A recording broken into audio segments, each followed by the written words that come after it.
Shalom, selamat pagi rekan-rekan pemuda remaja. Kita bertemu lagi di kebaktian pagi hari ini, secara khusus di minggu pertama. Kita dalam bulan ke-9 ini, bulan September ini, kita masuki bulan keluarga. Mari kita mempersiapkan hati kita, mari kita mengikuti ibadah ini dengan sungguh-sungguh.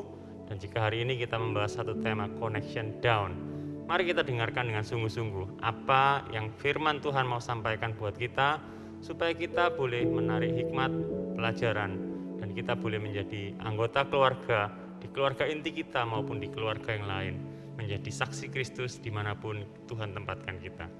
Mari kita siapkan hati kita dan kita ikuti ibadah ini dengan sungguh-sungguh.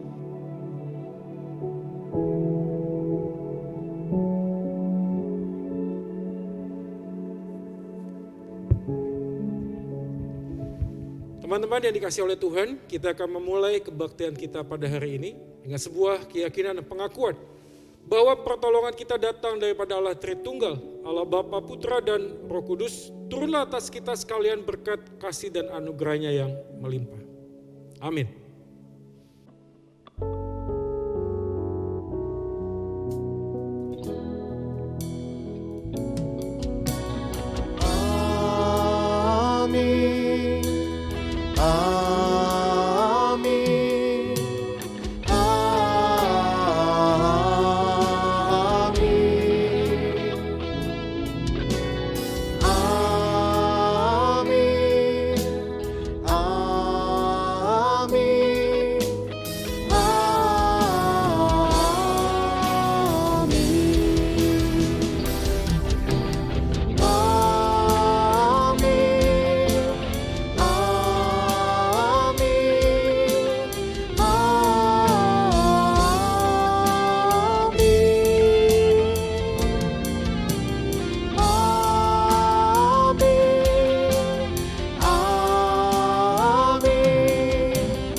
Shalom teman-teman, selamat hari Minggu. Sungguh bahagia kita boleh berkumpul, bertemu kembali di hari ini. Kita akan sama-sama memuji, memuliakan nama Tuhan. Itu semua karena Tuhan begitu baik dalam kehidupan kita. Tetapi Tuhan semesta alam akan ternyata maha tinggi dalam keadilannya. Dan Allah yang maha kudus akan menyatakan kekudusannya dalam kebenarannya. Sungguh nyata kasih Tuhan dalam kehidupan kita.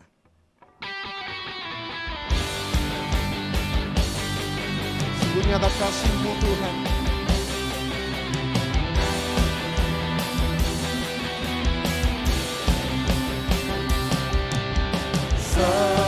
Seindahnya pelangi,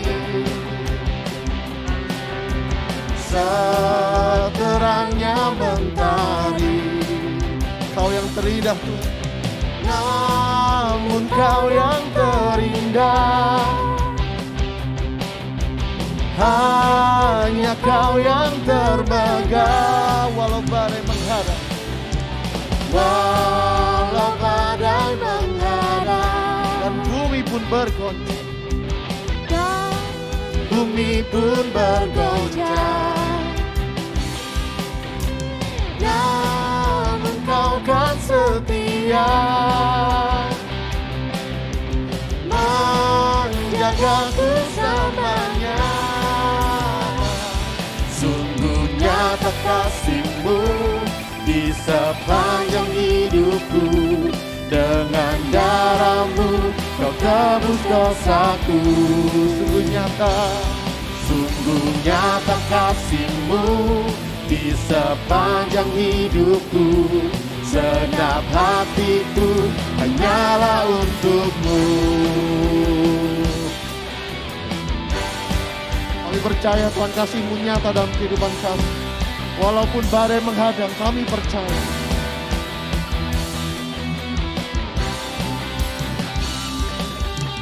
Walau badai menghadang, dan bumi pun bergoncang, dan bumi pun bergoncang, namun Kau kan setia, menjagaku selamanya. Sungguh nyata nyata kasih-Mu di sepanjang hidupku. Dengan darah-Mu Kau tebus dosaku. Sungguh nyata kasih-Mu di sepanjang hidupku. Segenap hatiku hanyalah untuk-Mu.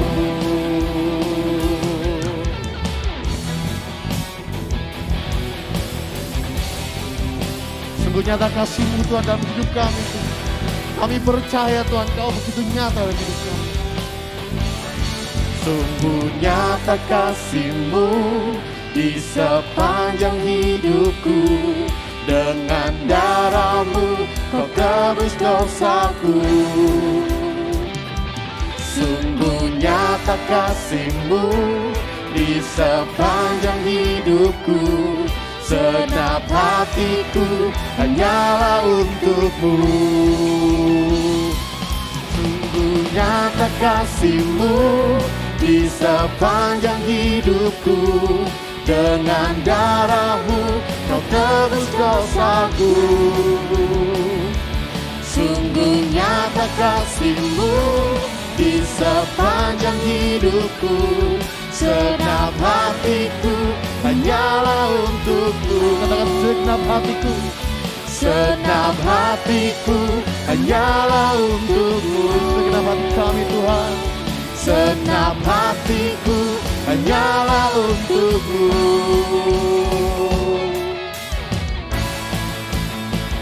Kami mengucap syukur untuk kasih setia-Mu dalam kehidupan kami Tuhan. Kau begitu dahsyat, Kau begitu baik dalam hidup kami.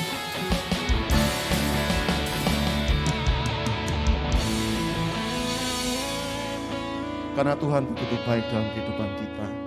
Dia adalah sungguh Allah yang dahsyat dalam kehidupan kita.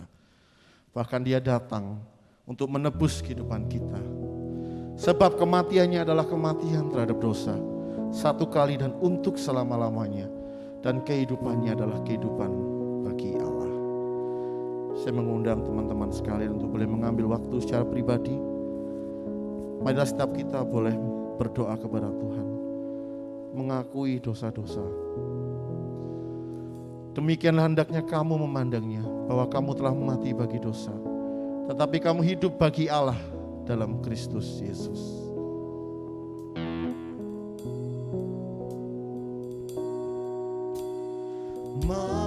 Mampirlah dengan doaku, Yesus penebus.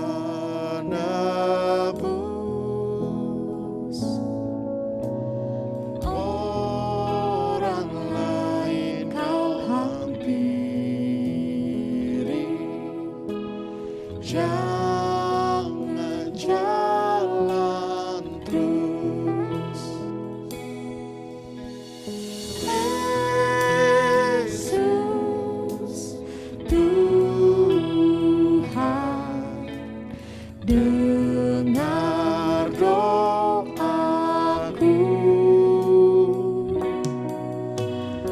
Orang lain kau hampiri, jangan jalan terus. Mari kita tundukkan kepala kita. Sungguh kami berdoa Tuhan, kami percaya Tuhan, Engkaulah Allah dalam kehidupan kami. Engkau yang menebus kehidupan kami Tuhan. Kami percaya Tuhan, kuasa-Mu begitu dahsyat yang mampu menebus kami. Dengarlah doa-doa kami Tuhan, dengarlah pengakuan kami Tuhan. Pulihkan kami, tahirkan kami Tuhan. Kami percaya Tuhan, kami percaya. Mari kita sama-sama nyanyikan di hadapan tahta rahmat. Di hadapan tahta rahmat, aku menyembah, tunduk dalam penyesalan. Tuhan tolonglah.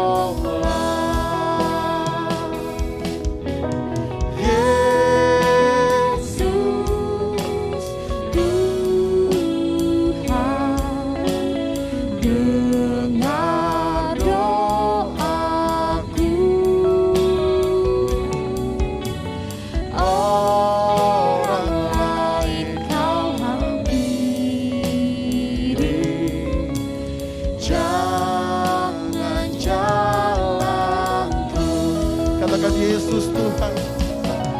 Yesus Tuhan, dengar doaku. Orang lain kau hampiri, jangan jalanku. Inilah doa-doa kami Tuhan. Kami berdoa dan mengucap syukur. Amin. Teman-teman, kita akan bersama-sama membaca dan mendengarkan berita anugerah kita yang diambil dari Kolose 3 ayat yang ke-13. Sabarlah kamu seorang terhadap yang lain dan ampunilah seorang akan yang lain. Apabila mereka yang seorang menaruh dendam terhadap yang lain, sama seperti Tuhan telah mengampuni kamu, kamu perbuat jugalah demikian. Tentunya dalam kehidupan kita bersama keluarga kita sering ada gesekan, sering ada salah paham. Tapi saya percaya bahwa Tuhan adalah pemulih kehidupan kita dan keluarga kita. Dialah yang menyentuh hati kita dan memulihkan kita semua. Bapa, sentuh hatiku.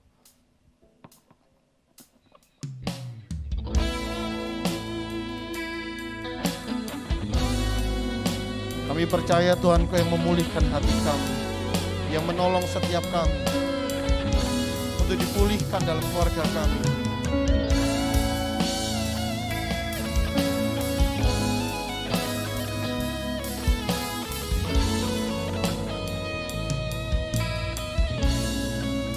Betapa ku mencintai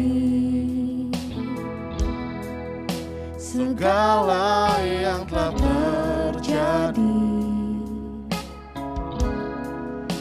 Tak pernah sendiri jalani hidup ini, selalu menyertai.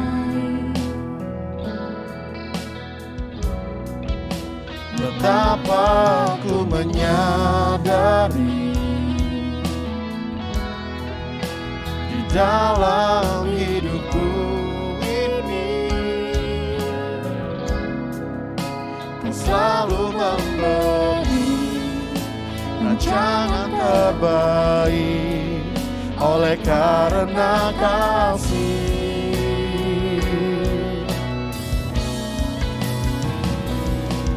Bapa, sentuh hatiku, ubah hidupku menjadi yang baru, bagai emas yang murni.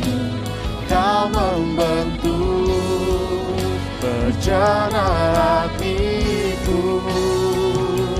Bapa, ajarku mengerti sebuah kasih yang selalu memberi, bagai air mengalir yang tiada pernah berhenti.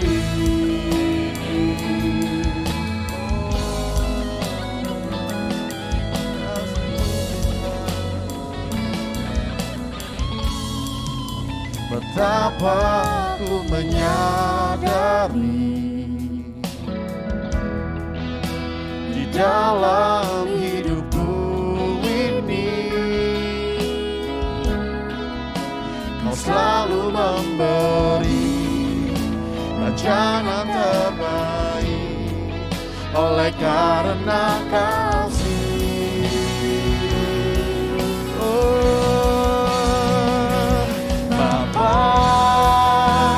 Sentuh hatiku, ubah hidupku menjadi yang baru, bagai emas yang murni. Kau membentuk rencana hatiku. Bapa, ajarku mengerti sebuah kasih yang selalu memberi, bagai air mengalir yang tiada pernah berhenti, bagai air mengalir yang tiada pernah berhenti. Halo teman-teman sekalian, bersyukur lagi kepada Tuhan kalau hari ini kita masih boleh beribadah bersekutu bersama-sama, memuji menyembah Tuhan, bahkan masih boleh membaca merenungkan firman Tuhan. Nah saya yakin dimanapun kita berada hari ini, kita tetap bersemangat guys untuk mengasihi Tuhan dan mengenal Tuhan. Hari ini kita masuk dalam bulan 9 dan tentu saja ini adalah bulan keramat, bukan keramat ya, bulan keluarga. Ya, di sini kita akan sama-sama mengingat panggilan kita sebagai anak-anak, sebagai orang tua, sebagai murid Kristus di tengah relasi, di tengah keluarga kita. Nah, sebelum kita merenungkan firman Tuhan hari ini dengan tema Connection Down, saya ajak kita untuk berdoa bersama. Mari kita berdoa. Kiranya firman Tuhan yang akan kami baca, kami renungkan pada hari ini, menolong kami untuk semakin mengenal akan kebaikan Tuhan, mengenal panggilan kami di dalam perjalanan hidup bersama dengan keluarga, orang tua kami, kakak atau adik kami. Kami mohon Tuhan yang beserta dengan kami dan menerjemahkan firman-Mu dalam hati kami masing-masing. Hamba-Mu dalam segala keterbatasan keberdosaannya. Mohon Tuhan suci dan kuduskan, pakai dan perkenan dia untuk boleh menjadi berkat melalui firman Tuhan yang sudah Engkau sampaikan lebih dahulu kepada hamba-Mu. Nah, hari ini bisa disampaikan sesuai dengan apa yang menjadi isi hati Tuhan. Tuhan berfirmanlah, ngomong kepada kami siap mendengarkan firman-Mu. Di dalam nama Yesus Tuhan firman yang hidup, Gembala kami yang baik, Tuhan dan Juru Selamat manusia satu-satunya, kami sudah berdoa dan memohon. Amin. Baik teman-teman, mari kita langsung saja membuka Alkitab kita dari kitab Kejadian pasal yang ke-33 ayat 1 sampai ayat yang ke-20. Nah, ini karena panjang, jadi ada beberapa ayat nanti yang mungkin teman-teman bisa baca dan kita akan renungkan beberapa hal yang menjadi penekanan di dalam tema kita hari ini. Nah, saya akan bacakan bagi kita sekalian. Kejadian 33 ayat 1. Yakub pun melayangkan pandangnya lalu dilihatnyalah Esau datang dengan dirinya oleh 400 orang. Maka diserahkannyalah sebagian dari anak-anak itu kepada Lea dan sebagian kepada Rahel serta kepada kedua budak perempuan itu. Ia menempatkan budak-budak perempuan itu beserta anak-anak mereka di muka. Lea beserta anak-anaknya di belakang mereka dan Rahel beserta Yusuf di belakang sekali. Dan ia sendiri berjalan di depan mereka dan ia sujud sampai ke tanah 7 kali hingga ia sampai dekat kakaknya itu. Tetapi Esau berlari mendapatkan dia. Didekapnya dia, dipeluk lehernya dan diciumnya dia. Lalu bertangis-tangisanlah mereka. Kemudian Esau melayangkan pandangnya, dilihatnyalah perempuan-perempuan dan anak-anak itu. Lalu ia bertanya, siapakah orang-orang yang beserta engkau itu? Jawab Yakub, anak-anak yang telah dikaruniakan Allah kepada hamba-Mu ini. Sesudah itu mendekatlah budak-budak perempuan itu beserta anak-anaknya lalu mereka sujud. Nah, saya akan langsung saja ke ayat yang ke-13. Teman-teman nanti bisa baca keseluruhannya, saya akan langsung lewati dan saya akan baca ayat 13. Tetapi Yakub berkata kepadanya, Tuanku maklum bahwa anak-anak ini masih kurang kuat dan bahwa beserta aku ada kambing domba dan lembu sapi yang masih menyusui. Jika diburu-buru 1 hari saja, maka seluruh kumpulan binatang itu akan mati. Biarlah kiranya Tuanku berjalan lebih dahulu dari hamba-Mu ini, dan aku mau dengan hati-hati beringsut maju menurut langkah hewan yang berjalan di depanku dan menurut langkah anak-anak, sampai aku tiba pada Tuanku di Sir. Lalu kata Esau, kalau begitu, baiklah aku tinggalkan padamu beberapa orang dari pengiringku. Tetapi Yakub berkata, tidak usah demikian. Biarlah aku mendapat kasih Tuanku saja. Jadi pulanglah Esau pada hari itu berjalan ke Seir, tetapi Yakub berjalan ke Sukot lalu mendirikan rumah dan untuk ternaknya dibuatnya gubuk-gubuk. Itulah sebabnya tempat itu dinamai Sukot. Dalam perjalanannya dari Padan Aram, sampailah Yakub dengan selamat di Sikem, di tanah Kanaan, lalu ia berkemah di sebelah timur kota itu. Kemudian dibelinyalah dari anak-anak Hemor, bapa Sikem, sebidang tanah tempat ia memasang kemahnya dengan harga 100 kesita. Ia mendirikan mesbah di situ dan dinamainya Allah Israel, ialah Allah. Demikianlah firman Tuhan, kita berbahagia kalau kita menjadi pelaku firman dalam hidup kita hari lepas hari. Haleluya.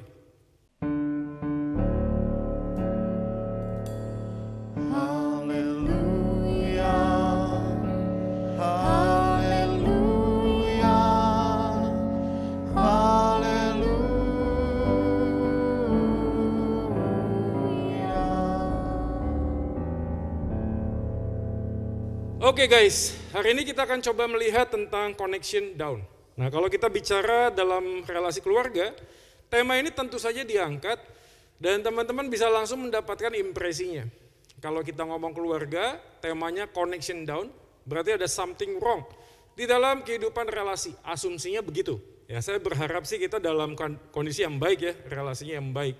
Tapi kalau kita ngomong tentang relasi keluarga, saudara sekalian, ini nggak gampang ya. Ya, ini enggak gampang, ya. Apalagi di situasi pandemi yang seperti ini. Nah, izinkan saya mengutipkan sebuah buku, ya ini buku keramat.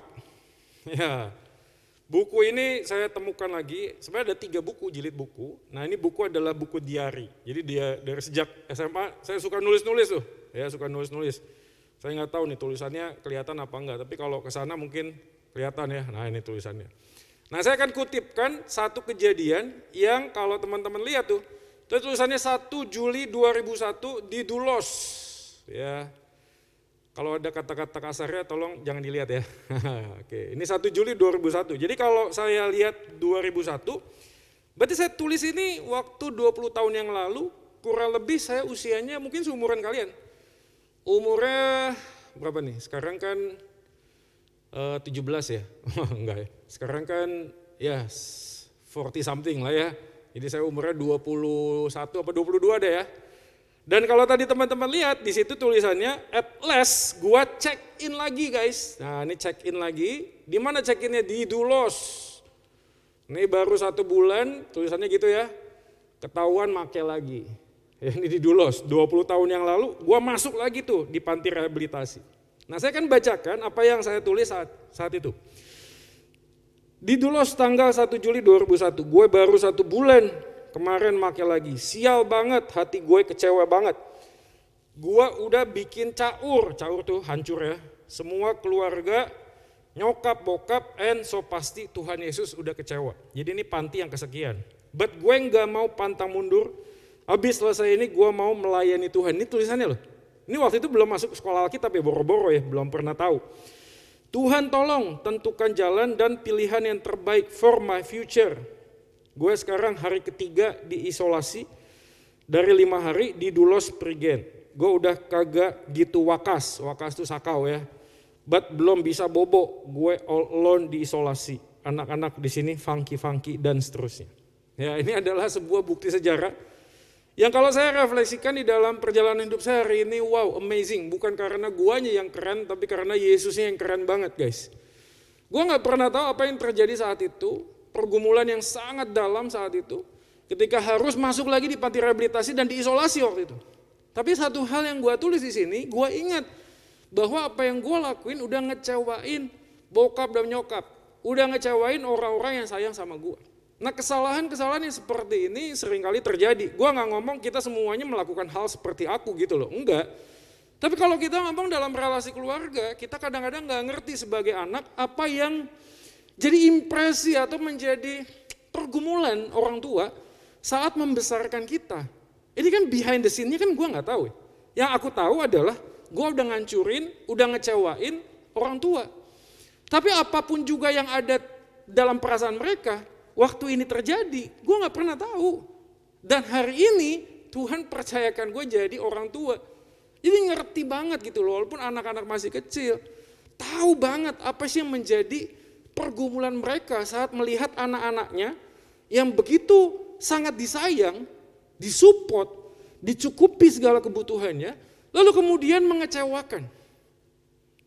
Ya mungkin kalau gue ngomong hari ini agak sulit kenanya sih. Mungkin ya somehow nanti suatu kali teman-teman bisa ngalamin juga gitu loh. Ya saya nggak berharap semua anak-anak jadi jahat sih, enggak ya. Tapi kalaupun kita ngomong tentang kebaikan, nggak mungkin kita itu kan selalu bisa menyenangkan orang lain. Pasti ada waktunya kita bisa mengecewakan. Nah di sanalah kita bisa belajar tema ini cocok, connection down. Nah saya akan kutipkan sebuah kalimat, sebagaimana pandemi tidak mengubah iman kita, tapi hanya mengungkapkannya, demikian orang lain tidak dapat membentuk jiwamu. Mereka hanya mengungkapkan isi hati, kegundahan, dan isi jiwa kita guys. Nah pandemi yang seperti ini, kita tahu ini bukan kondisi yang sangat mudah, enggak, ini sulit sekali. Dalam relasi kita di dalam keluarga, bersama dengan orang tua, bersama dengan saudara-saudara di dalam satu rumah yang seakan-akan terlockdown, walaupun kita semuanya asik dalam kamar dengan semua kegiatan kita, tapi waktu kita keluar kan ketemunya lola lagi kan, lo lagi. Dan setiap kali ada percakapan kita kadang-kadang connection down, nggak nyambung. Jaka sembung, naik ojek, nggak nyambung Jack. Nah kita kan kemudian bertanya gitu loh, Tuhan maksudmu tuh apa gitu loh. Di tengah situasi yang seperti ini, apa yang Tuhan ingin untuk kita lakukan? Apakah kita membiarkan connection down ini terus sampai dalam, sehingga nanti kita menyesal. Waktu melihat ke belakang, ternyata apa yang aku lakukan itu melukai hati orang lain tanpa kita sadari. Karena perjalanan waktu kan gak bisa diputer ya. Jadi saya amat yakin sekali sih, semua tema dan ayat nats yang kita baca hari ini bukan kebetulan. Walaupun ini rekaman, tapi saya yakin Tuhan sedang ingin mau berbicara kepada Anda. Maka buka hati dan pikiranmu. Biarkanlah Allah Roh Kudus menuntunmu. Dalam kondisi apapun hari ini engkau mendengarkan firman Tuhan dibentangkan. Jangan keraskan hatimu guys. Apa yang Tuhan ingin disampaikan kepada kita? Terakhir ini saya ngikuti sebuah film, serial.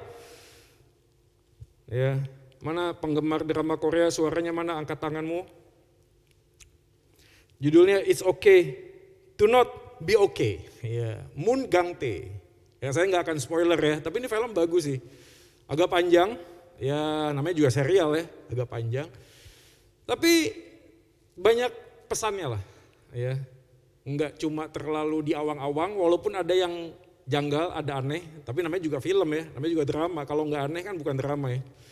Tapi paling tidak ada banyak pesan yang disampaikan. Nah salah satu pesan yang saya dapatkan dalam serial kisah ini adalah betapa besar respon kita terhadap orang tua atau orang tua terhadap anak membekas di hati sehingga membentuk seseorang ketika dia dewasa guys. Berapa banyak pengalaman di masa lalu, percaya atau tidak, suka atau tidak suka, yang kita taburkan melalui kata-kata, taburkan melalui tindakan, tidak akan dengan mudah bisa hilang. Itu akan terus hadir menjadi bagian kehidupan kita. Dan akumulasi kehidupan itu kita harus pegang di dalam present day hari ini. Dan bagaimana kita bisa berjalan dengan sebuah beban masa lalu, dengan sebuah luka-luka yang terjadi di masa lalu, kita bawa di masa depan. Dan apa yang kita lakukan? Kita akan masuk dalam jebakan Batman guys, jebakan setan. Karena apa yang kita pernah lakukan, apa yang kita dapatkan di masa lalu, somehow suatu kali kita akan lakukan lagi kepada anak-anak kita. Dan kita tidak akan pernah lepas dan putus selama kita tidak datang kepada Tuhan dan memohon supaya berhenti sampai di kehidupanku, masa lalu yang kelam sekalipun di dalam relasi keluarga, aku akan melihat dalam perspektif Tuhan. Hidup manusia penuh dengan pilihan, tapi manusia sebenarnya tidak pernah bebas memilih, bukan? Kalau kita hari ini ngomong kita bisa memilih dan bebas memilih, enggak, kita enggak totally free kok. Kenapa? Karena ada bayang-bayang masa lalu, ada bayang-bayang pengalaman, pendidikan yang masuk dalam otak kita, seakan-akan kita bebas memilih, seakan-akan kita bebas memilih baju apa yang akan kita pakai hari ini, seakan-akan kita bebas memilih mau nonton video ini kapan, seakan-akan kita bebas memilih mau bangun jam berapa. No, kita tidak bebas memilih. Di dalam hati kita, pikiran kita, terekam sesuatu yang sadar atau tidak, unconsciously, tanpa sadar, itu menentukan keputusan yang kita ambil. Dan kita nggak akan bahas itu. Tapi di sisi yang lain, Walaupun kita punya kebebasan katanya, walaupun tidak bebas sebebas-bebasnya, tapi di sisi yang lain kita sadar kita nggak bisa memilih sesuatu dalam hidup kita. Logically thinking kan, kita nggak bisa mikir kita milih lahir di mana, warna kulit kita apa, kita nggak bisa milih punya orang tua seperti apa, nggak bisa milih. Nah saya banyak ketemu dengan orang-orang yang kemudian bergumul. Saya nggak pernah minta dilahirkan, seperti film tadi itu. Siapa yang minta dilahirkan? Ketika dilahirkan punya saudara yang membutuhkan perlakuan khusus. Dan sadar atau tidak orang tua menekan kita untuk menjadi penjaga saudara kita yang lainnya. Dan itu membebani. Dan kita tidak pernah minta. Saya tidak pernah minta dilahirkan. Teman-teman pernah gak sih mikir seperti itu? Kalau saya berkali-kali. Dulu waktu saya masa remaja dan pemuda saya berpikir ngapain saya hidup. Kalau hidup yang gue jalanin hanya nyakitin orang lain dan melukai hati orang lain. Tapi masalahnya adalah mau bunuh diri juga gak mati-mati. Mau hidup juga gak bisa, capek. Tapi hari ini saya mau ngomong sesuatu bukan hanya sekedar sebuah teori. Tapi ini kebenaran yang akan kita pahami bersama melalui firman Tuhan yang kita baca. Esau dan Yakub tidak pernah bisa memilih apa yang terjadi. Kalau Anda mundur di dalam kitab Kejadian pasal 16-17. Ketika Esau dan Yakub dilahirkan. Tuhan sudah berfirman lebih dahulu kepada orang tua. Apa firmannya? Yang bungsu akan menjadi pemimpin. Anak yang sulung akan menjadi hamba. Ini anak masih dalam kandungan. Tapi Tuhan sudah menetapkan sesuatu buat kedua anak ini. Bahkan dalam perjalanan kehidupan Esau dan Yakub, kita bisa melihat dan memotret kehidupan yang sangat-sangat jauh dari apa yang kita harapkan, bukan? Mamanya begitu sayang sama Yakub. Sehingga kemudian membuat sebuah kejahatan di dalam rumah tangga, menipu papanya sendiri. Dan inilah sebuah kutipan dari Kejadian pasal 33, kenapa kemudian Yakub takut ketemu Esau. Coba kita lihat firman. Kejadian pasal 27.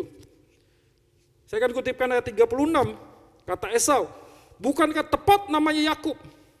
Karena ia telah 2 kali menipu aku. Hak kesulunganku telah dirampas dan sekarang dirampas pula berkat yang untukku. Lalu katanya, apakah Bapak tidak mempunyai berkat lain bagiku? Anda bisa tebak kelanjutannya. Bapak jangan ngomong gak ada lagi berkat. Udah habis. Dan Esau pada saat itu begitu jengkel, begitu marah, sehingga ayat 41. Firman Tuhan menuliskan Esau menaruh dendam kepada Yakub, dendam guys, dendam. Karena berkat yang telah diberikan oleh ayahnya kepadanya, lalu ia berkata kepada dirinya sendiri, perhatikan kalimat yang dikatakan Esau, hari-hari berkabung karena kematian ayahku itu tidak akan lama lagi. Pada waktu itulah Yakub, adikku, akan kubunuh. Dan ungkapan Esau ini bukan berarti Yakub nggak pernah tahu, nggak menutup mata dan menutup telinga. Enggak, Yakub tahu betapa sangat marahnya. Artinya pada waktu Yakub merampas hak kesulungan itu, Yakub tahu betapa sangat bejatnya pikiran dia. Yakub tahu betapa sangat melukainya tindakannya kepada kakaknya sendiri. Yakub tahu itu.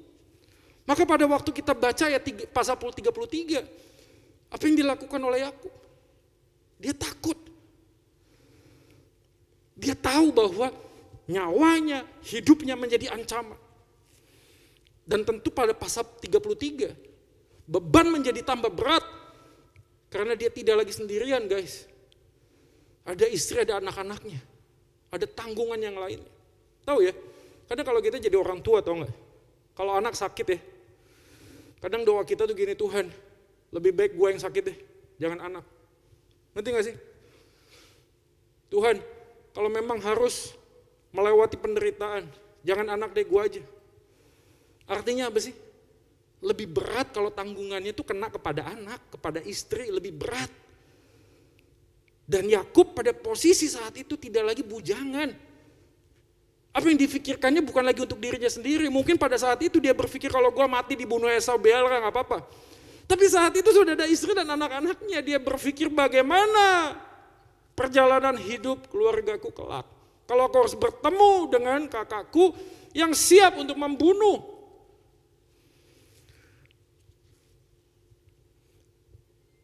Karena kan luka seperti itu ya. Ada orang yang ngomong mungkin kita nggak pernah membunuh secara fisik, tapi kita bisa membunuh hati orang lain. Kita bisa membunuh perasaan orang lain. Dengan ucapan, ungkapan, tindakan, teriakan, intonasi. Connection down, man. Lost signal, habis sinyalnya.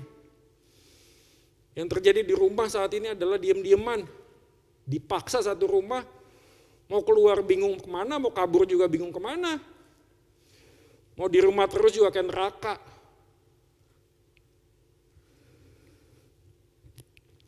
Benjamin Franklin mengatakan kalimat bagus ya. Amarah tidak pernah meledak tanpa alasan. Agree. Tetapi jarang karena alasan yang baik. Kalimat ini bagus banget. Kalau kita mau jujur ya, setiap kali kita punya amarah selalu ada alasan. Tapi alasannya tuh kadang-kadang kalau udah lewat kita baru sadar, iya ya. Ngapain gua marah? Tahu gak sih? Tadi waktu mau berangkat rekaman nih ke sini, di jalan depan rumah sakit Siloam, kan dari kanan tuh, terus kan ke kiri, terus kan ke kanan, terus ke kiri, bingung kan? Ya pokoknya itulah, kayak jalan ya, belok lah pokoknya ada mobil. Saya udah lebih depan, lifting kiri dong, mau belok kiri gitu loh. Ini mobil sengaja ngegas, gue gas lagi, emangnya enak? Enggak lah, gue duluan kok, gue mau ke kiri, lu ngalah dong. Dia ngegas men, bataknya keluar, buka kaca, syukur gak ngomong aneh-aneh, kasih jempol. Dia senyum lagi, tambah gemes gua. Sampai di satu stopan, ya udah deh, lewatin. Terus gue mikir dalam perjalanan, kok ngapain sih? Marah sih gitu loh. Ya sudah kalau dia nggak mau kasih jalan sudah gitu loh. Tapi udah lewat. Amarah tidak pernah meledak tanpa alasan. Tapi jarang karena alasan yang baik, benar. Nah ini yang terjadi pada Esau dan Yakub pada waktu itu. Kalau dikatakan apakah Esau marah kepada Yakub itu cengli dong. Kalau kita jadi Esau juga kita pasti ngamuk. Yang bener aja lo adek gue. Kalau main serobot aja sih, itu bagian gue. Kalau ambil sih hak gue. Gue ini abang, lu gak respect sama gue. Wajar kan? Dan saat itu hubungan Esau dan Yakub renggang banget. Down connection. Tapi pasal 33 firman Tuhan memberikan sebuah gambaran yang sangat indah buat kita guys. Nah ini pesannya buat kita. Membawa masalah relasi kepada Tuhan dalam doa.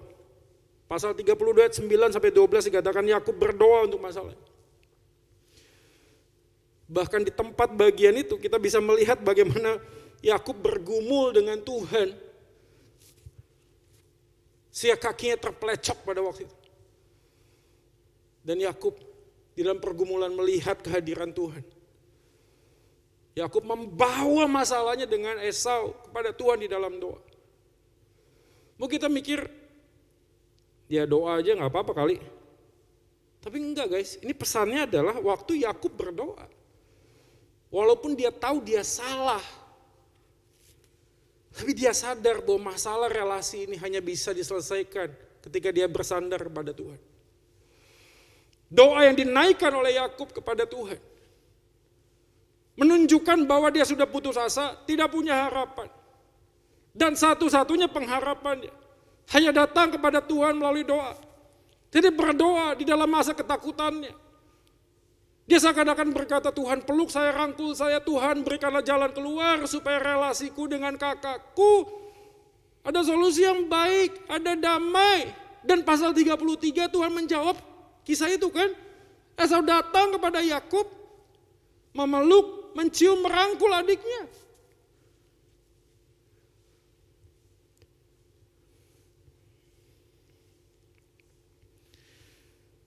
Peristiwa Esau dan Yakub ini memberikan sebuah pesan yang sangat kuat. Ketika Yakub datang dan berdoa kepada Tuhan, saya memberikan kepada kita sebuah gambaran ya. Maksudnya, kehadiran orang lain itu tidak akan pernah jadi kebetulan. Pada waktu Yakub datang kepada Tuhan dan berdoa, dia sadar bahwa semua masa lalunya yang buruk sekalipun yang terjadi dengan Esau, Tuhan hadir di sana, Tuhan tidak menutup mata.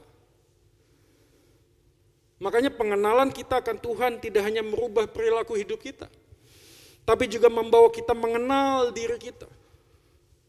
Yakub pada saat berdoa dia sadar, nanti kalau kita perhatikan doanya, dia sadar betapa sangat jahatnya dia. Dan ketakutan yang dialami sebagai akibat kesalahan yang dia lakukan, membuat dia mengalami kehadiran Tuhan. Teman-teman, di situasi keluarga yang kita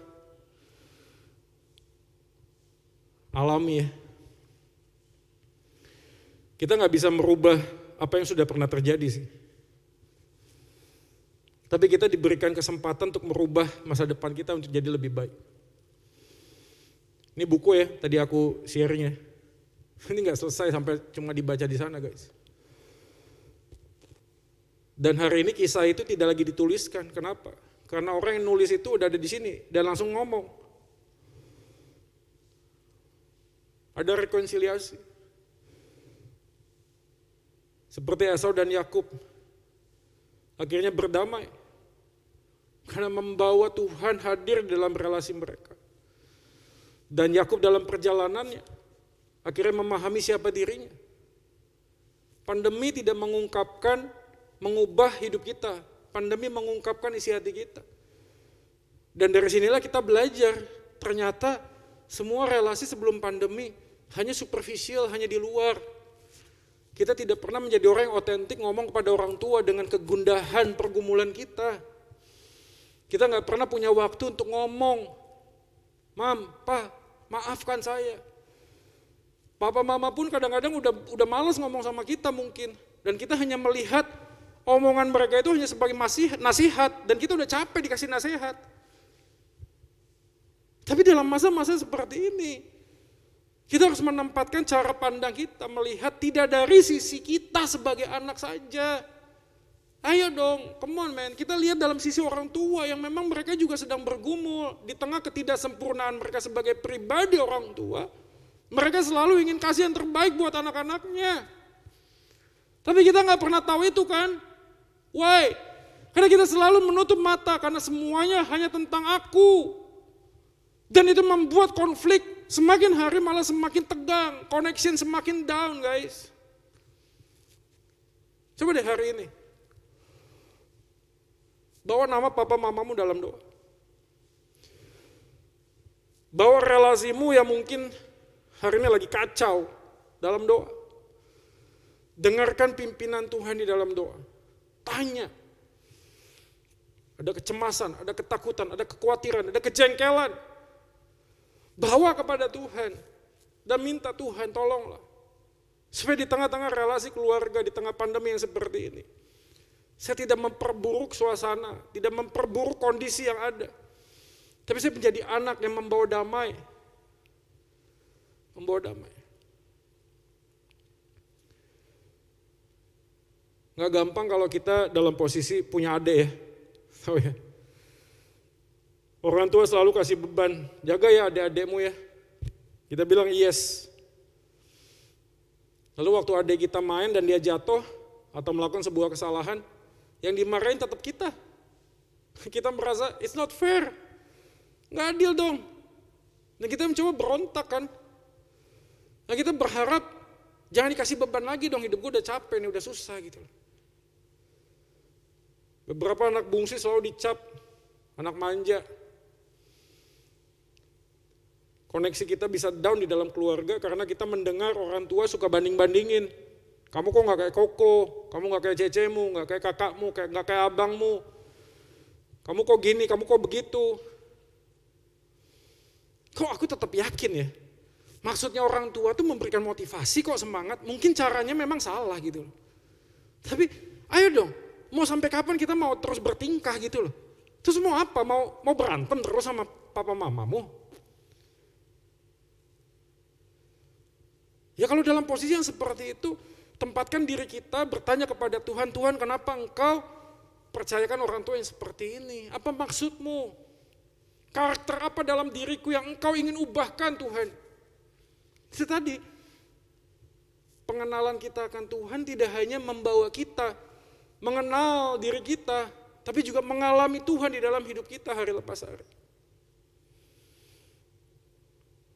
Masalah utama dalam sebuah relasi bukanlah komunikasi, tapi teologi.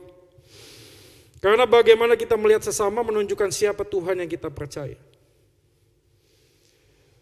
Ini masalah hati. Ini bukan masalah ngomong kok. Ini bukan sekedar timing yang gak tepat lah, ngomong yang gak baik lah, intonasinya terlalu tinggi, enggak. Karena semuanya itu berasal dari hati. Selama hati kita beku, selama hati kita tidak punya relasi yang hangat dengan Tuhan, apapun yang terjadi di sekeliling kita, ujung-ujungnya adalah konflik dan membuat kita itu jengah, capek, jenuh, bosan. Kita selalu dengan nasihat lagi, pesan lagi, ini lagi, itu lagi. Dan kita pengen berontak, mama tuh gak ngerti gua, papi gak ngerti gua. Perhatiin baik-baik. Kadang-kadang kita bisa ngomong Tuhan gak ngerti gua. Why? Ini masalahnya, problemnya bukan di orang tua. Problemnya adalah relasimu dengan Tuhan. Selama engkau melihat Tuhan yang mempercayakan ketidaksempurnaan orang tuamu di dalam keluarga, engkau akan semakin melihat kesempurnaan cinta Tuhan yang menolong kita untuk belajar mengampuni mereka yang mungkin melakukan sebuah kesalahan. Galatia pasal 5 ayat 13-14. Saudara-saudara, memang kamu telah dipanggil untuk merdeka, tetapi janganlah kamu mempergunakan kemerdekaan sebagai kesempatan untuk kehidupan dalam dosa. Melainkan layanilah seorang akan yang lain oleh kasih. Sebab seluruh hukum Taurat tercakup dalam satu firman, kasihilah sesamamu manusia seperti dirimu sendiri, guys. Kita sudah dimerdekakan di dalam Kristus, mati di atas kayu salib Yesus. Dia bangkit naik ke surga. Itu sebuah jaminan dan pengharapan bahwa di dalam Dia ada pengampunan. Lu gak pernah bisa ngasih kalau lu gak punya. Kalau lu sudah mengalami Tuhan, cinta kasih Tuhan, pengampunan Tuhan, Tuhan memampukanmu untuk mengampuni dan mengasihimu seperti halnya engkau diampuni oleh Kristus. Bayangkan kita setiap hari itu bikin dosa yang sama, guys. Tapi Tuhan tidak pernah membuang dan menendang kita. Dia membuka tangannya lebar-lebar. Dan bagaimana mungkin kita menuntut orang lain untuk melakukan hal yang sempurna seperti yang kita inginkan? Nggak bisa. Yang bisa kita lakukan adalah merendah, menundukkan diri di hati Tuhan. Dengan hati yang hancur, katakan kepada Tuhan, Tuhan, aku gak mampu ngampuni papi dan mamiku, aku gak mampu. Mereka terlalu banyak melukai aku. Aku gak mampu mengampuni kakak atau adikku. Dia sudah sangat melukai hatiku. Minta kepada Tuhan. Kasih yang dari Kalvari. Kasih yang ajaib. Dan engkau akan dimampukan oleh Tuhan.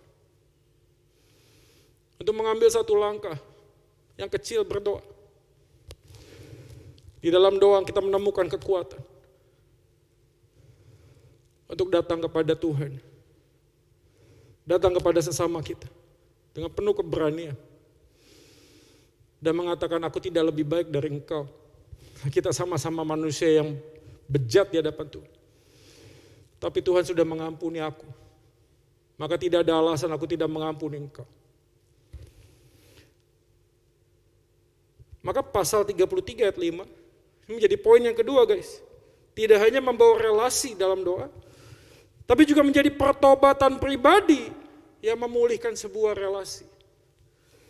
Kemudian Esau melayangkan pandangnya, dilihatnyalah perempuan-perempuan dan anak-anak itu. Pasal 33 ayat 5. Lalu ia bertanya, siapakah orang-orang yang berserta engkau itu? Lalu Yakub menjawab. Apa jawaban Yakub? Anak-anak yang telah dikaruniakan Allah kepada hambamu ini. Kalau kita membandingkan di pasal 32 ayat 22 sampai 44. Ada sebuah momen yang tadi aku mention di awal. Pergumulan Yakub dengan Tuhan. Itu menjadi turning point bagi Yakub. Untuk melihat kehidupan dan relasinya. Tidak lagi dari perspektif dirinya, guys. Tapi dia mengalami pertobatan di dalam Tuhan. Dia mengalami kasih yang sempurna. Bahkan dia menang melawan pergumulan tersebut. Itu menunjukkan bahwa Yakub pasca pasal 32. Bukan lagi Yakub yang lama. Dia menjadi Yakub yang baru di dalam Tuhan. Sehingga pasal ke-33 dieksekusi dengan sangat manis oleh Yakub. Dikatakan anak-anak inilah yang telah dikaruniakan Allah kepada hamba-Mu. Sebuah pesan yang sangat kuat yang mengatakan bahwa tidak ada lagi yang punya milikku. Relasi dengan anak-anakku, istriku, itu semuanya adalah karunia daripada Tuhan. Dia sadar sekali seakan-akan Yakub mengatakan bahwa semua hidupku, semua apa yang Tuhan percayakan adalah milik Dia. Pertobatan menjadi awal dari pemulihan sebuah relasi. Nggak bisa nuntut orang lain berubah, guys. Kadang-kadang kita cuma bisa ngelihat kejelekan orang, bener gak sih? Pada waktu orang lain melukai hati kita bisa ngomongin berapa banyak kesalahan dia. Tapi kita sangat sulit mengungkap kesalahan kita sendiri. Kegagalan kita untuk mendengar Allah menjadi alasan terbesar bagi kita untuk dapat menerima, memahami, bahkan bertumbuh dalam sebuah percakapan dengan sesama. Lagi-lagi relasi kita dengan Tuhan sangat menentukan. Teman-teman yang ikut kebaktian ini, ada mungkin pasutri yang baru menikah. Mungkin dalam masa-masa yang baik, ada romantika yang masih hadir di dalam kehidupan rumah tangga kita. Kita berdoa dan berharap supaya itu tetap tinggal di sana sih. Tapi people change, guys. People change. Only God never change. People change. Kita nggak bisa terus berharap orang itu akan menjadi orang yang sama saat kita lagi pacaran. Saat kita menikah 1 tahun, 2 tahun, 3 tahun, 5 tahun. Enggak, people change. I told you many times. People change. Dan perubahan selalu akan mengakibatkan ketakutan. Kita takut kehilangan. Kita takut ditinggalkan. Kita takut dikhianati. Dan ini pesannya adalah kita harus belajar bertobat seperti Yakub mengatakan. Ini bukan milikku Tuhan. Ini suami-suami dari Engkau. Ini istri-istri dari Engkau. Ini anak-anak dari Engkau. Engkaulah yang punya semuanya. Kalau Engkau mempercayakan aku hidup bersama dengan dia, maka bagianku adalah bertumbuh bersama dengan pasanganku. Bertumbuh bersama dengan anak-anakku. Sampai suatu kali kelak, kalau memang tugasku, pertandinganku sudah usai, aku bersama dengan Bapa di surga. Ingat ya? Karena Engkau yang memulai sebuah relasi. Engkau yang memulai sebuah pernikahan. Engkau yang mengaruniakan anak-anak. Teman-teman sekalian yang masih remaja dan pemuda hari ini, orang tuamu itu anugerah. Kaja guys tahu, anugerah. Dia memang bukan orang yang sempurna. Tapi saya yakin itu yang terbaik yang Tuhan kasih buatmu. Jangan pernah mimpi ganti orang tua. Karena engkau tidak akan lebih bahagia kok kalau ganti orang tua. Because the problem of happiness is inside here, in your heart. As long as you have fulfilled with the Christ love, with the love of Christ in your heart, you will find happiness. Karena kebahagiaan itu bukan pencarian, kebahagiaan itu pemberian. Selama kita sudah mengalami kasih kebaikan Tuhan, situasi buruk apapun, relasi dengan orang yang mungkin kita pikir orang jahat sekalipun, selalu akan ada damai sejahtera. Kenapa? Karena kita yakin bahwa semua yang ada di sini, termasuk hidupku, bukan milik tapi punya Tuhan. Maka bagianku adalah menjaga relasi ini, supaya menyatakan akan kasih Kristus di tengah semua relasi yang sudah jatuh dalam dosa ini. Oke guys, sampai di sini firman Tuhan. Kak Joy sangat berharap momentum bulan 9 ini, bulan keluarga ini, ya, menjadi momentum buat kita untuk mengalami pertobatan dalam keluarga. Coba deh pikirin, kapan sih terakhir kali kamu peluk papa mama? Kapan sih terakhir kali kamu pesen Gojek, Grab buat papa mama? Kapan terakhir kali kamu sebut nama mereka dalam doa? Kapan terakhir kali kamu ajak duduk papamu dan tanya gimana kabar papa? Kapan terakhir kali lu main games bareng, nonton bareng? Kapan terakhir kali engkau merasakan hangatnya pelukan orang tua? Because today is the day. Hari ini adalah waktunya. Jangan tunggu waktu lebih lama. Setelah kebaktian ini selesai, datang sama papa mama. Saya sorry kalau ada sesuatu yang menyakiti hati mereka. Belajar menjadi anak yang berubah, yang berbeda seperti Yakub, mengalami perjumpaan dengan Tuhan. Dan dia menjadi orang yang tidak lagi menjadi sama. Kiranya Tuhan memberkati kita semua. Soli Deo Gloria, Tuhan Yesus memberkati. Mari kita berdoa. Mampukanlah kami ya Tuhan untuk hidup di dalam keluarga yang saya tahu banyak ketidaksempurnaan. Karena saya sendiri sadar saya tidak sempurna. Entah saya menjadi pelaku atau korban yang melukai. Tapi saya teramat yakin di dalam Kristus selalu ada pengharapan kasih dan sukacita. Di dalam Kristus selalu akan ada jalan keluar.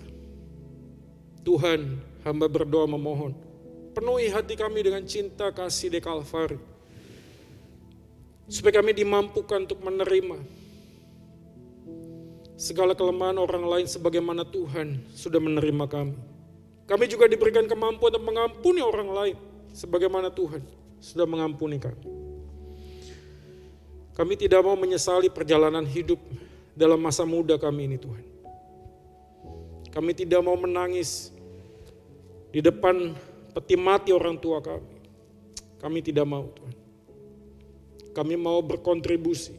Kami mau mengasihi orang tua kami selama mereka masih diberikan kesempatan untuk hidup. Karena apapun juga Tuhan, semua orang di sekitar kami, bahkan hidup kami adalah anugerah daripada Engkau. Kepercayaan yang Kau berikan untuk kami boleh bersama bergandeng tangan di dalam kasih Yesus, saling mengasihi dan mengampuni.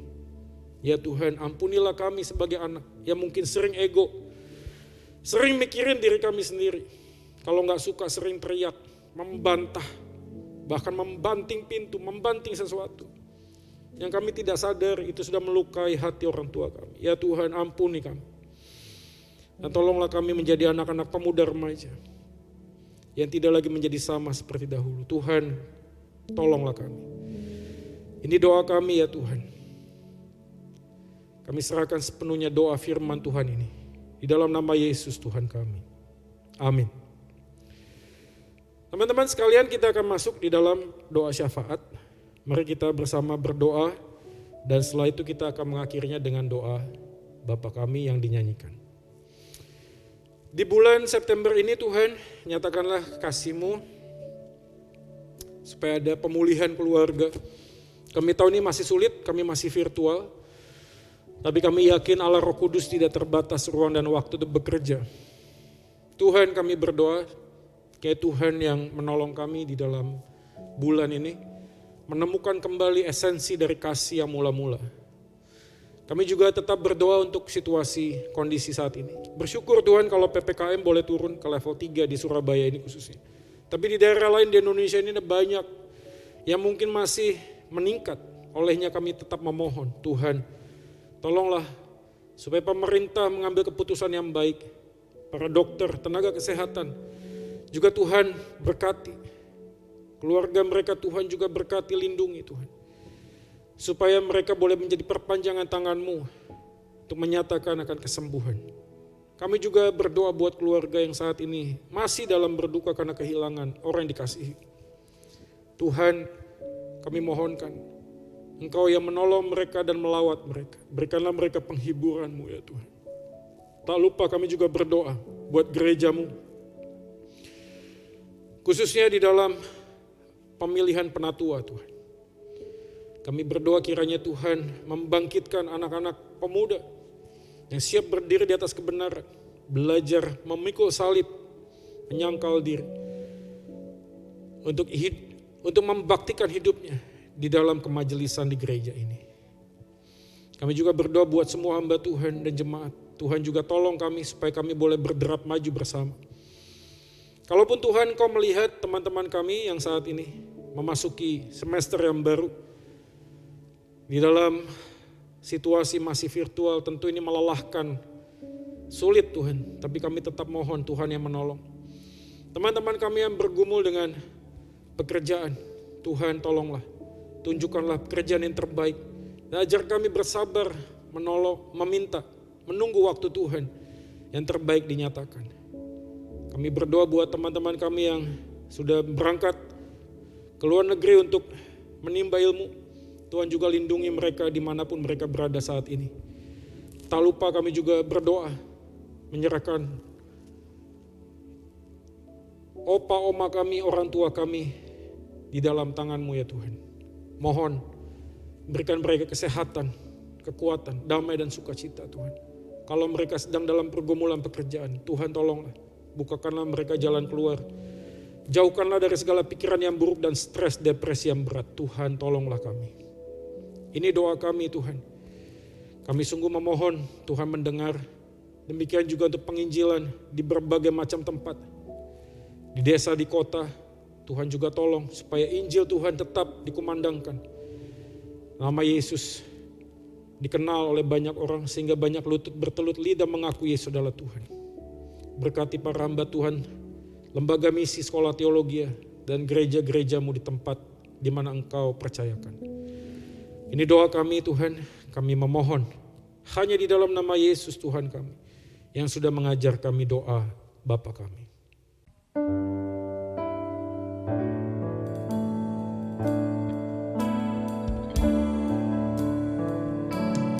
Bapa kami yang ada di surga, dikuduskanlah nama-Mu, datanglah kerajaan-Mu, jadilah kehendak-Mu di bumi seperti di surga. Beri kami hari ini makanan yang secukupnya, ampuni salah kami seperti kami ampuni yang bersalah pada kami. Jangan bawa kami dalam pencobaan, melainkan lepaskan kami dari yang jahat. Sebab Kaulah yang punya kerajaan dan kuasa dan kemuliaan sampai selama-lamanya. Amin. Amin.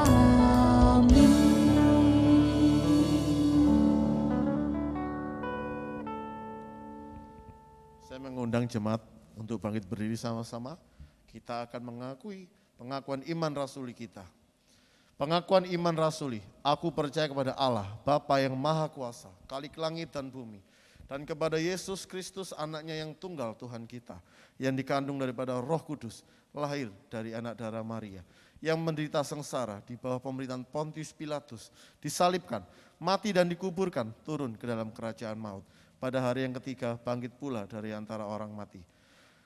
Naik ke surga, duduk di sebelah kanan Allah, Bapa yang Maha Kuasa, dan dari sana Ia akan datang untuk menghakimi orang yang hidup dan yang mati. Aku percaya kepada Roh Kudus, gereja yang kudus dan persekutuan orang kudus, pengampunan dosa, kebangkitan orang mati, dan hidup yang kekal. Amin. Kita akan memberikan persembahan kita. Nas persembahan kita diambil dari Matius 5, 23-24. Sebab itu jika engkau mempersembahkan persembahanmu di atas mezbah, dan engkau teringat akan sesuatu yang ada dalam hati saudaramu terhadap engkau, tinggalkanlah persembahanmu di depan mezbah itu, dan pergilah berdamai dahulu dengan saudaramu. lalu kembali untuk mempersembahkan persembahanmu itu. Sungguh Tuhan yang menginginkan perdamaian dalam setiap keluarga. Karena Tuhan Yesus mencontohkan kita sehari demi hari. Tuhan Yesus sahabatku.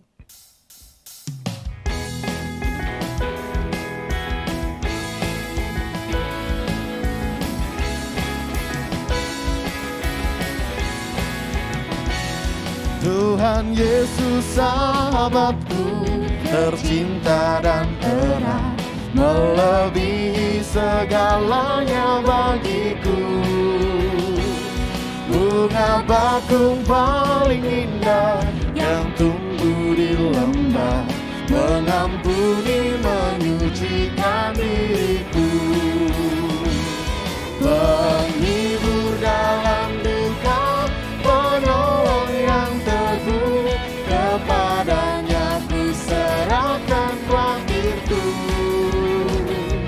Bunga bakung paling indah yang tumbuh di lembah, melebihi segalanya bagiku.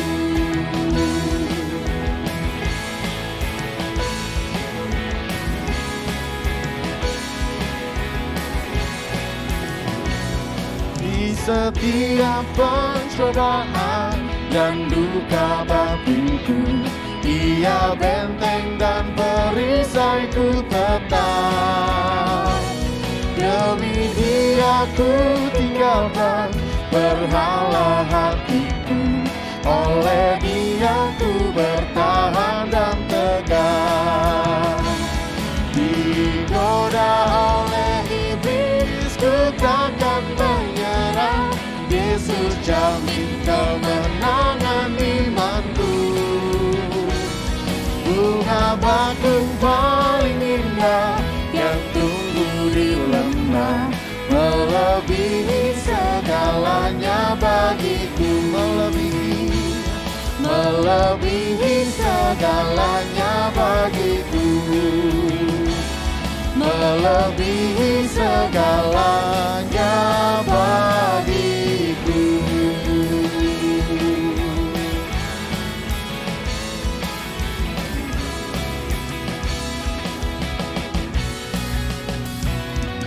Mari kita tundukkan kepala kita. Kami mengucap syukur Tuhan untuk kesempatan yang diberikan kepada kami, untuk kami boleh memberikan persembahan. Dan biarlah persembahan ini boleh dikelola dengan baik. Berkatilah para majelis yang akan mengelolanya Tuhan. Kami percaya Tuhan, dan biarlah persembahan ini boleh digunakan untuk pelebaran kerajaan-Mu. Dan terlebih dari itu Tuhan, biarlah setiap kami boleh memberikan hidup dan tubuh kami sebagai persembahan yang kudus dan hidup berkenan bagi Engkau. Dalam nama Tuhan Yesus kami berdoa. Amin. Sungguh Tuhan kita adalah Tuhan yang nyata, Tuhan yang benar, Tuhan yang ajaib dan Tuhan yang dahsyat, yang menolong kita hari demi hari dalam menjalani kehidupan kita. Dialah Tuhan yang benar.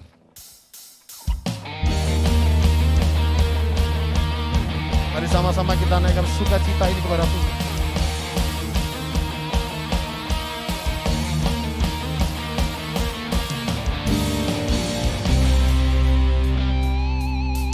Kau gunung batuku dan Kau kota bentengku, tak akan ku ragu.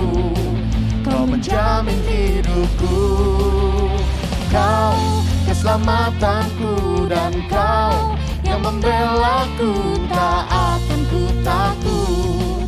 Kuasa-Mu di dalamku, walau badai menerpa di dalam hidupku ini.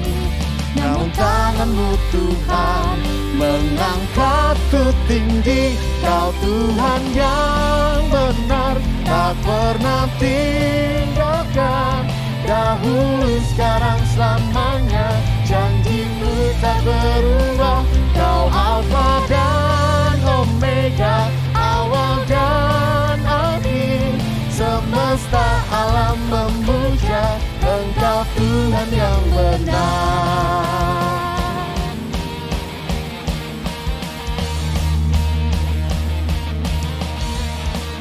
Kau gunung batu dan kota bentengku,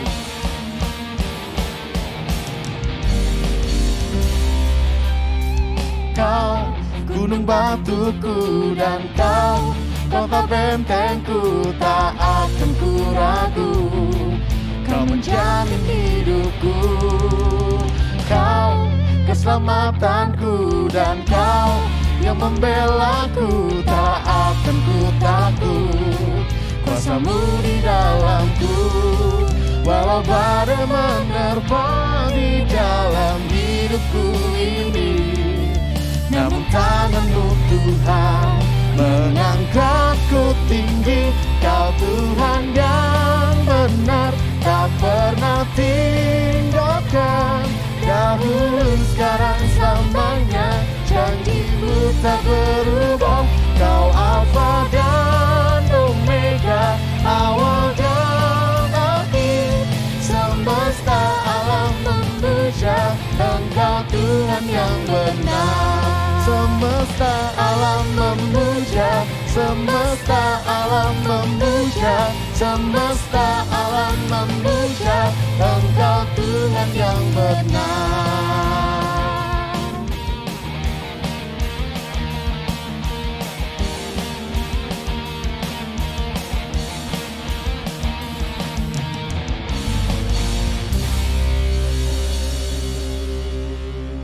Kita sudah mengakhiri kebaktian kita, tapi ibadah kita tetap berlangsung teman-teman. Mari kita tetap bersemangat, dan hari ini kita akan mengakhiri kebaktian ini dengan menerima berkat Tuhan. Mari kita arahkan hati dan pikiran kita dan menerima berkat-Nya.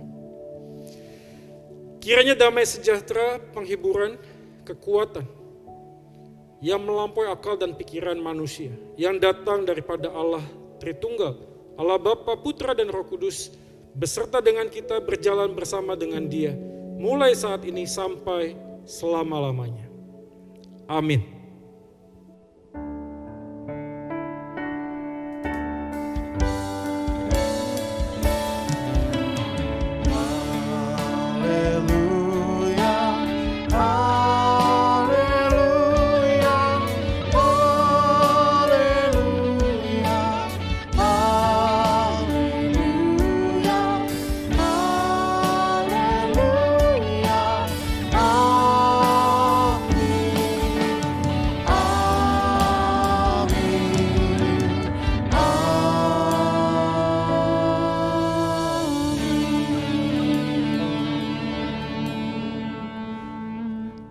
Selamat hari Minggu, kebaktian selesai, Tuhan Yesus memberkati.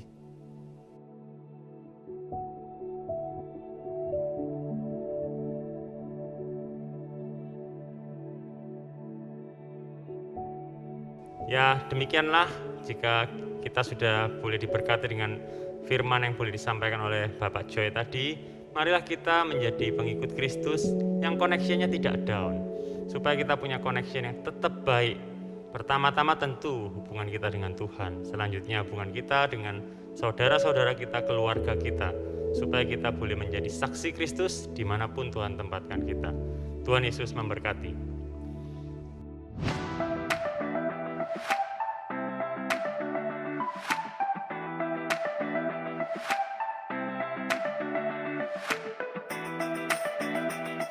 Teman-teman kaum muda GKI Pergaulan Bundar, saya percaya dalam masa-masa ini Tuhan membentuk kita dan kita belajar banyak hal sehingga kita menjadi pribadi yang terus-menerus diperbaharui.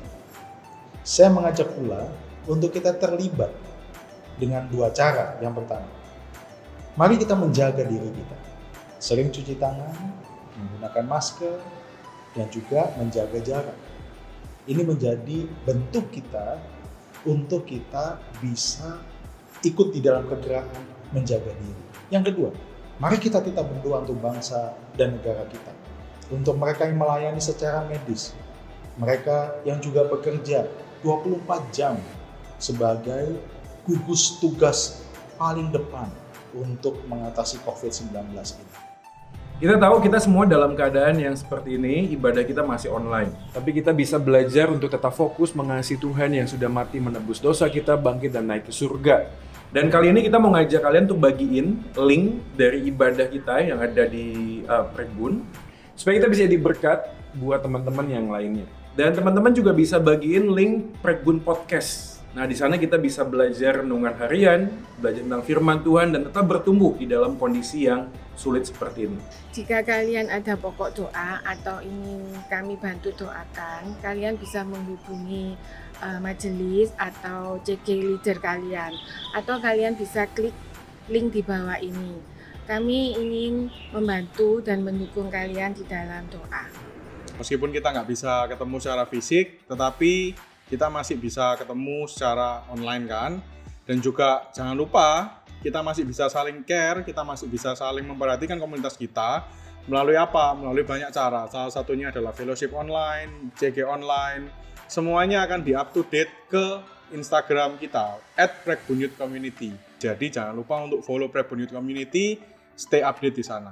Bagi teman-teman yang mengikuti ibadah Youth Online Service hari ini dan teman-teman belum memiliki small group, care group untuk teman-teman bertumbuh dan teman-teman ingin rindu untuk bergabung, mari ikut kami bersama-sama bertumbuh dalam care group bagi pemuda, small group atau CIS bagi teman-teman remaja, juga bagi teman-teman yang ingin terlibat dalam pelayanan multimedia, video broadcast, dan editing.